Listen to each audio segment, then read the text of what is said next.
Le Seigneur nous avait annoncé ces choses pour montrer que les États-Unis d'Amérique vont atteindre un niveau d'impérialisme tel qu'ils n'ont jamais encore atteint. Auparavant, ça devait être dans le but introduire au fait des séquences apocalyptiques qui ont attrait au jour du Seigneur.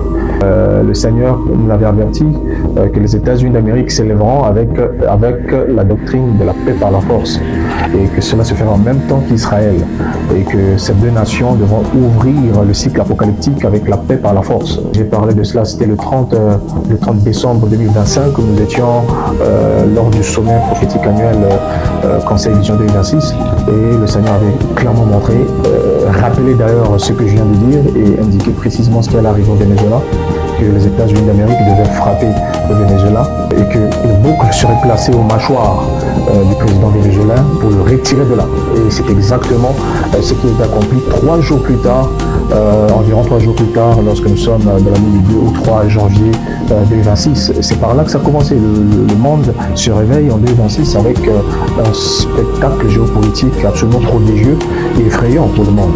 Et cela n'était qu'un indicateur par rapport même au plan prophétique que le Seigneur nous a révélé, parce que ce qui devait s'en suivre, aussitôt que les États-Unis d'Amérique devaient agir de cette manière, avec précision au Venezuela, les États-Unis devaient maintenant se tourner vers le Moyen-Orient, devaient mobiliser la même armada ou encore les mêmes navires devaient arriver au Proche-Orient pour faire face à l'Iran cette fois-ci, dans le cadre de cette crise entre Israël et l'Iran. Les conséquences de cette intervention des États-Unis d'Amérique sur le plan prophétique, c'est que cela bascule les États-Unis dans une course au cavalier apocalyptique et qui accomplit très précisément certains états apocalyptiques.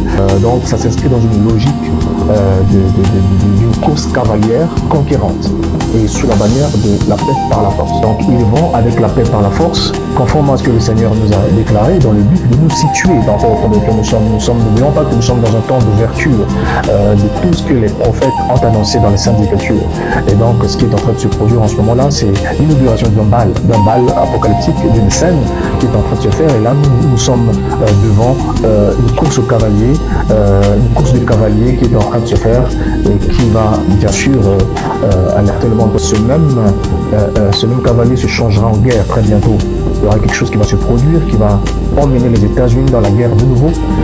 C'est ce qui a été annoncé en première partie en 2025. Vous savez comment est-ce que le Seigneur accomplit la crise entre Israël et l'Iran avec précision, comment est-ce que le Seigneur va annoncer chaque étape, la manière dont cela devait se produire. Il n'y a pas plus précis tel que cela avait été annoncé.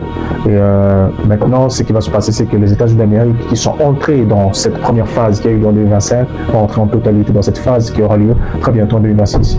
Donc il y a des conséquences sur le plan prophétique, c'est que cela dénoue une course cavalière apocalyptique telle que nous n'avons pas encore vu.